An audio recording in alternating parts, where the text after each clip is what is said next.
حد شاف مكة يا جماعة؟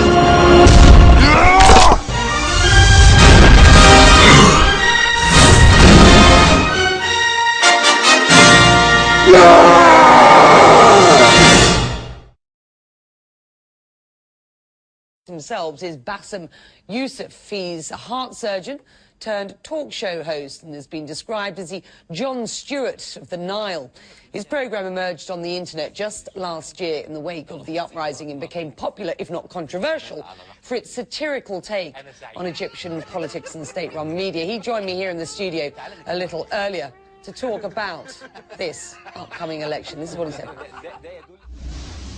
Bاسم, you're a satirist, a political satirist. Just how seriously are you taking these elections?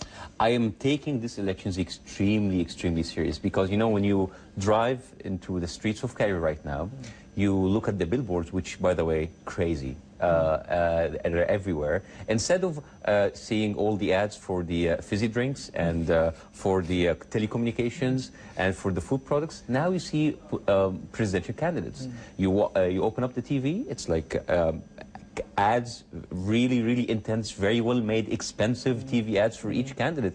It is so dynamic. It is amazing. For the first time, maybe in our known history, like recent history, we don't know who's the next president of Egypt, and that alone is interesting. And there are a number of candidates here, and we are yet to find out who will have won this presidency. You've done impressions of these candidates, quite convincingly, at least in appearance. Who is or are the easiest targets? Well, there's always Dr. Barare, because he has this very special way of speaking, and there's of course the religious candidate who's not there anymore, Abu Ismail. There's Amr Musa, who's still there, because like he babbles around and he talks a lot. He's like big words, but you don't get anything of what he says. Making fun of politicians, of course, has been virtually taboo in Egypt. Yeah. Are they now getting the joke, do you think? Honestly, I don't care. Well, they have to live with it. They actually have to live with the fact that they're coming in as an employee, not as a pharaoh, not as a king. And they actually have to live with people making fun of, even if they are the best presidents in the world. Because, you know, people, when speaking about politicians, we're not going to say how good you are. It's too dull. We're just going to pinpoint the really funny stuff. Why do you think this show, or a show like yours, is resonating so much with the Egyptian audience in 2012? Well, you know, satire and sarcasm is a part of our culture, but we have a saying that, like, oh, I love you when you make fun of other people, but not me.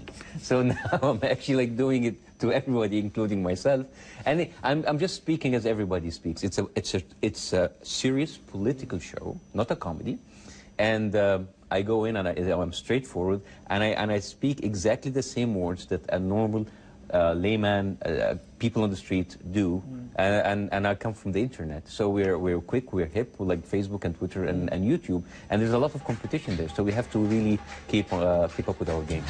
I'm sexy and I know it. Given the choice, who would you like to see running Egypt going forward?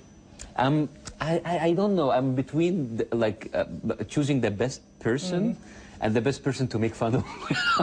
So I don't know. I mean, you know, remember like George W. Bush when he was there? I mean, like for 8 years, SNL and Jon Stewart had the time of their lives with that. You know, like it's like with Al Gore, I don't know. I think that most of these shows will have closed down.